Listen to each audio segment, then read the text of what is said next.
This team, the 2023 team, is still defining itself. We don't know where that goes. That happens over the course of the rest of the summer and fall camp, but I like where it's at. I don't care about the three-peat, the two-peat, or the one-peat. I care about complacency.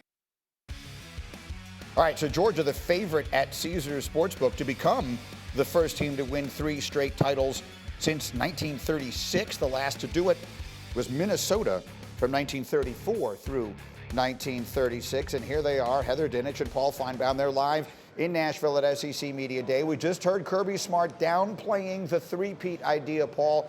But what would it mean for Georgia if they managed to do it? It would be massive to do something that nobody has done in even my lifetime, Greeny, and that's pretty remarkable. And considering that Kirby Smart was part of the last attempt at a three-peat exactly 10 years ago, makes it even more interesting. But should Georgia win the three-peat, it shuts down all this conversation about dynasty. Who the best coach in college football is. I already think Kirby Smart is the best coach in college football. I don't think that's really that debatable. I think Nick Saban is very close, but right now Kirby Smart owns college football. Heather, wasn't my anticipation that I would ask you this question, but what do you think of that as we look at Georgia right now and Alabama sitting atop not just the conference but all of college football? What do you think of what Paul just said?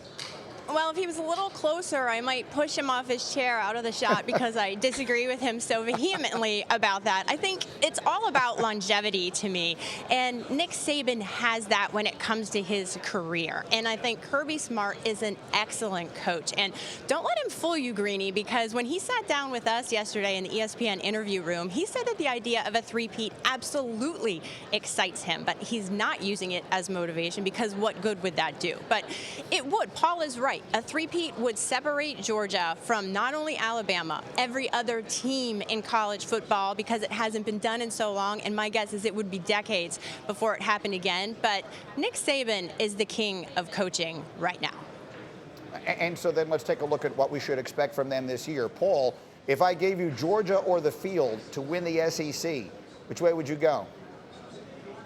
Give me Georgia, especially after what I just got through saying. I think they are that dominant.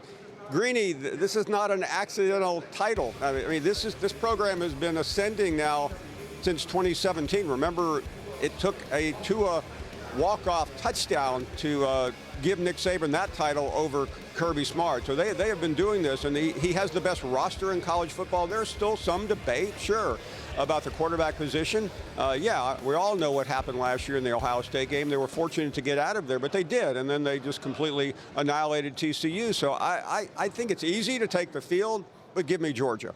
Georgia, Georgia, Heather or the field? Let me say that in English. Heather, Georgia or the field? I'm taking Georgia in the SEC. I'm going with the field when it comes to the national championship. I'll tell you why Georgia in the SEC, because I have more confidence in their offense after listening to Kirby Smart talk to us yesterday, because he said Carson Beck is the leader at quarterback. But what really stood out to me was his point that there are less holes to fill around him. So even if whoever he decides is the starting quarterback is not Stetson Bennett right out of the gate, he's comfortable in all those players around him. We got to talk to tight end Brock Bowers yesterday. There's a lot of confidence in that offense, and I think more so than what I'm seeing from Alabama on paper, because they've got a lot of questions with a 30-year-old coordinator, Tommy Rees, and a new quarterback. We don't know who that's going to be. So let's talk about Alabama. What would you describe, Heather, how would you describe the pressure on Nick Saban going into this season? Oh, I think the pressure is very real, but I think there's more pressure to win the SEC than to win the national title. And I say that because picture this, Greeny. If Alabama wins the SEC, they beat Georgia, the narrative changes immediately. What if they both get into the college football playoff and Alabama loses a close game to Georgia? You mean to tell me that people are going to say Nick Saban's no good? I don't think so. So I think if you win the SEC, you are in the college football playoff, and that's what he needs to do to get everybody to back off a little bit with this heat. Thank you for watching ESPN on YouTube. For live streaming sports and premium content, subscribe to ESPN+.